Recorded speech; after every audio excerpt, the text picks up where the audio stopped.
first graders, today we are going to read Billy Beg, okay? We're going to identify characters, setting, and events in a fairy tale. We're going to identify similarities and differences in 3 fairy tales. We are going to demonstrate an understanding of the word monstrous. We will use a graphic organizer to compare and contrast 3 fairy tales. And we will orally identify one similarity across all 3 fairy tales. Our key vocabulary are concerned, demanded, and monstrous. Concerned is an adjective.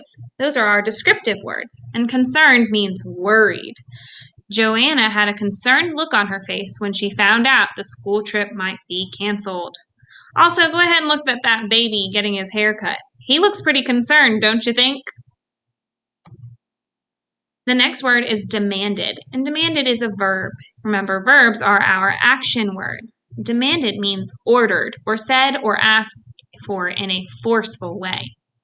The police officer demanded people to stop talking so he could give important instructions about what to do next. Monstrous is an adjective, and it means very large and or scary. In her dream last night, Yasmin battled against a monstrous dragon. Let's do a little bit of review. People all over the world love listening to and telling stories. Some of those stories told around the world are quite similar to each other, even though the stories originated in different places. Although the variations come from different countries or lands, the characters have similar adventures and face similar conflicts. Venn diagrams help organize similarities and differences between things. We are going to complete a Venn diagram to organize the similarities and differences between read-alouds. Okay, so each circle represents one thing. In this case, each circle represents each read-aloud. The center, or the places that overlap, show similarities between the circles that are overlapping.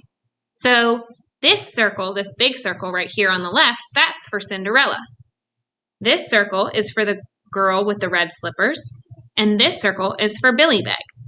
This spot that's in the middle and has all 3 circles overlapping, that is a place where we are going to write down the similarities between Cinderella, the girl with the red slippers, and Billy Beg. So if they all 3 have something in common, we're going to put it in that section.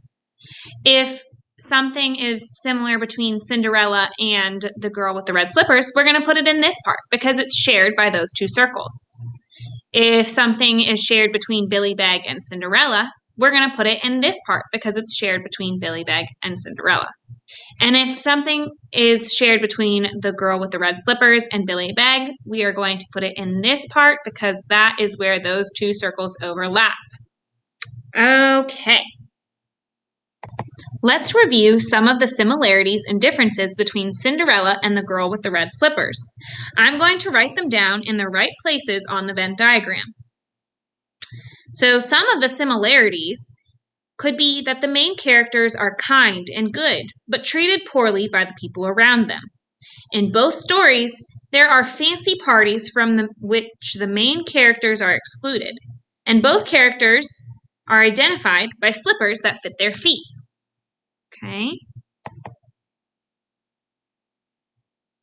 Some differences could be that Cinderella is treated poorly by her stepmother and her stepsisters, whereas Rhodopis is treated unfairly by other servants.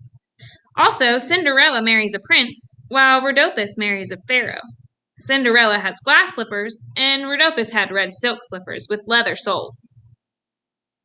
We're going to finish the Venn diagram later on, okay? Once we finished our story, Billy Beg. Okie doke. Where are we? Okay, where are we? Today's read aloud originated in a country called Ireland many, many years ago. This is the continent Europe. Remember, we talked about Europe before. And this, where it's red, is the country of Ireland, okay? So remember, we're here in North America, more specifically North Carolina. So if we cross the ocean, we could go to Ireland, which is part of Europe. Remember, our key vocabulary are concerned, demanded, and monstrous. I want you to listen carefully to this story about an Irish teenager to hear the similarities between it and Cinderella and the girl with the red slippers. Once upon a time, there was an Irish prince whose name was Billy Beg. Though born the son of a king, Billy Beg did not live the usual life of a prince. Billy worked in the fields herding cattle every day from sun up until sundown. So Billy worked very hard all day long. Billy spent so much time with the cattle that his best friend was the oldest bull in the herd, one with a speckled hide and a white face. Here, the word face means the front part of the head that has the eyes, nose, and mouth on it. Billy was very fond of the bull, and the bull was just as fond of him. One day, the old bull was sent to the market in town to be sold. How do you think Billy might feel that his best friend has to leave? Can you make a face that would show how Billy would feel? When Billy heard this, he was very sad. But the bull said, "Don't worry, Billy, my boy. You will be all right without me. In the grove behind the barn, there are 3 gifts for you: a magic tablecloth, a stick, and a belt made from the hide of my grandfather. If you unfold the tablecloth, you will never be hungry. If you wave the stick 3 times around your head, you will have the strength of 1,000 men. And if you wrap the belt around your waist, no enemy will be able to defeat you." With that, the bull left bravely for the market.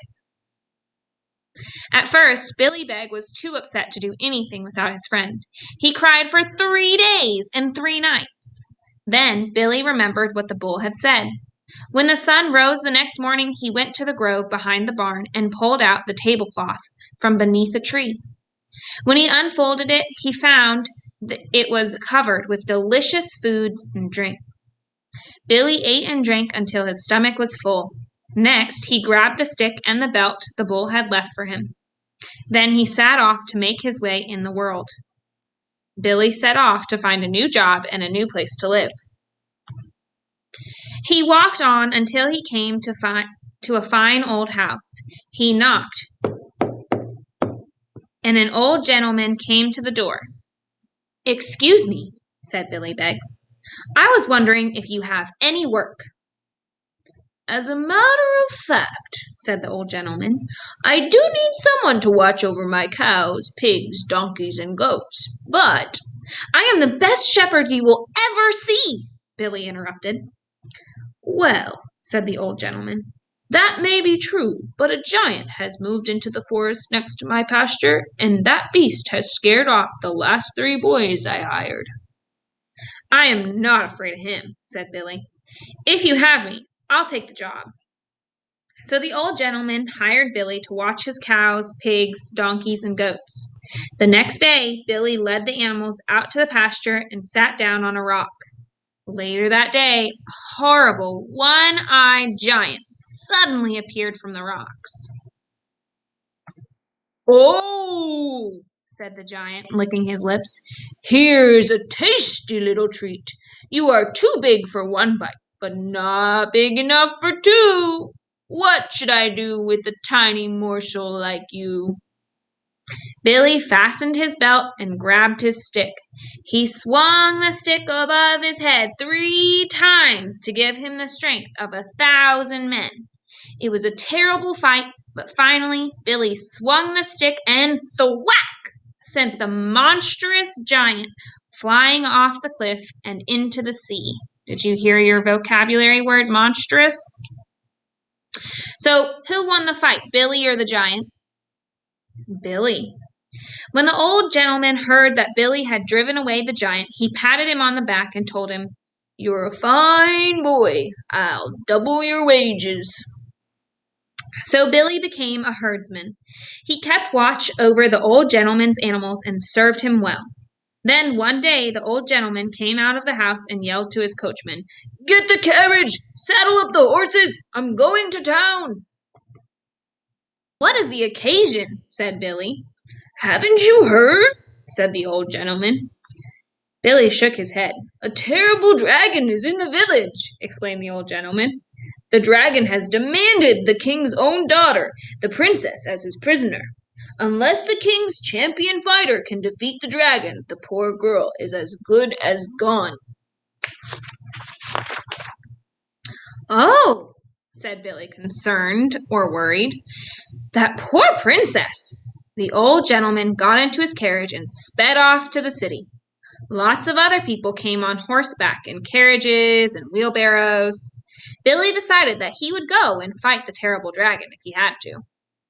So, what characters have we met so far? The old man, the old bull that was Billy's best friend, Billy, and that's it so far, right? Oh, and the giant. What gifts does Billy receive from the bull? The tablecloth, the stick, and the belt, right? How does Billy use these gifts to defeat the giant? He had the stick, right, to give him the strength of the 1,000 men, and then he put on his belt so that he couldn't be defeated. What does Billy decide to do when he hears about the terrible dragon? What's he going to do? He's going to go defeat the dragon, right?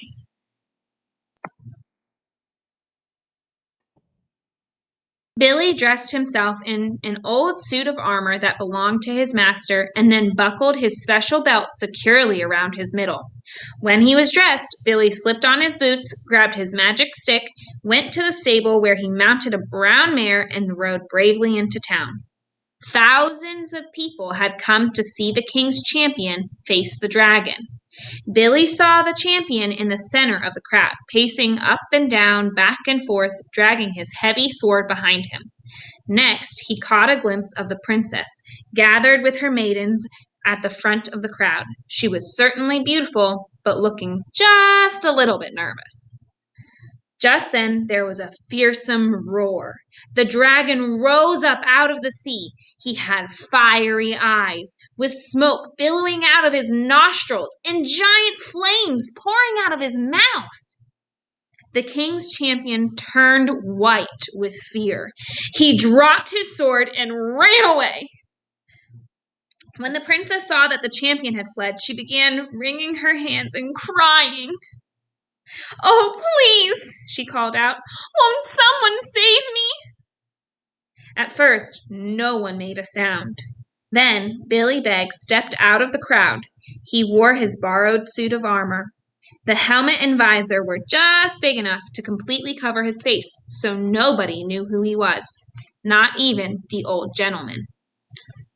"I will fight the dragon," Billy said.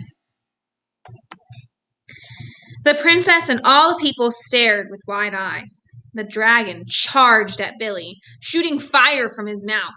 Billy ducked to stay away from the flames, and then he swung his stick 3 times around his head. It was a terrible fight, but in the end, Billy Beg defeated the dragon. There was great shouting and applause. The princess ran up to thank the mysterious knight, but Billy Beg mounted his horse and rode away. The princess reached out to stop him, but as his horse galloped away, she could only grab hold of one of his boots, which slipped right off his foot. Hang on a second. How is this part of the story similar to parts of other stories we've heard read aloud recently? He lost a shoe! Billy Beg rode back to the old gentleman's farm. He took off the suit of armor, put the mare back in the stable, and tossed his other boot into the haystack in the barn. When his master came back the next day, he told Billy everything that had happened. "Isn't that amazing?" said the old gentleman. "I should say so," said Billy. The next day, the king ordered his men to find the brave knight who had saved his daughter's life. The king's men went from house to house trying to find the man whose foot fit the boot the princess was left holding. It took several weeks for them to make their way out to the old gentleman's farm. The king's men had all the servants try on the boot. The coachman stuffed his big foot into the boot, scrunching up his toes to make it fit. and the cook put on his heaviest wool socks to try to fill the boot. No one thought much of Billy Beg, but when he slipped his foot into the boot, they all saw that it fit him as well as his own skin. "What's this?" asked one of the men. "Is this your boot?" "It is," said Billy. "I have the other one, just like it, out in the barn." Then the men knew that Billy was the one who slayed the dragon. So Billy was identified as the person who had saved the princess because the boot fit him perfectly. They put a velvet suit on him and hung a gold chain around his neck. Then they took him to the village where he married the princess and became the prince of that place. All right, guys, that's the end of that story. If you need to take a break to wiggle or get a snack, go ahead and then come straight back for our comprehension questions and word work. All right, what happened to Billy's friend the bull? It was sent out to the market in town, right? What gift does Billy receive from the bull? A magic tablecloth, a powerful stick, and a protective belt, right? How does Billy defeat the one-eyed giant? Billy defeats the one-eyed giant by using the stick that gives him the strength of 1,000 men and by wearing the protective belt. How does the princess figure out who saved her? The princess has all the men in the land try on the boot, and the boot fits Billy perfectly. And so the princess knows that Billy was the person who saved her from the dragon. In what other story or stories does something like this happen? Cinderella and the girl with the red slippers, right? Fairy tales feature members of royal families, like kings and queens and princes and princesses. Cinderella marries a prince and becomes a princess at the end of Cinderella. Rhodopis marries the pharaoh and becomes the queen at the end of The Girl with the Red Slippers. Is the ending in this story similar to or different from those endings? And why? The ending in Billy Beg is similar to the endings of other stories because Billy marries a princess and becomes the prince of a new palace, right? How are these stories, Cinderella, The Girl with the Red Slippers, and Billy Beg, all the same? There are quite a few similarities. One of them could be all three main characters are treated poorly by other people and must work hard for a living. They also all are identified by the size of their feet. And in all three stories, the main character marries an important person in the end, right? Okay. In the read aloud you heard, it was a terrible fight, but finally Billy swung the stick and thwack sent the monstrous giant flying off the cliff into the sea. I want you to say the word monstrous with me, and I want you to say it in a monster voice. Monstrous. Okay, monstrous means very large and or scary. Hunter did not want to wash the monstrous pile of dishes in the sink. Have you ever seen anything monstrous? I want you to try to use the word monstrous when you tell about it. What's the word we've been talking about? Monstrous. Okay, I'm going to read several sentences. If what I say is monstrous, I want you to say, that's monstrous. If you think what I say is not monstrous, I want you to say, that's not monstrous. A baby chick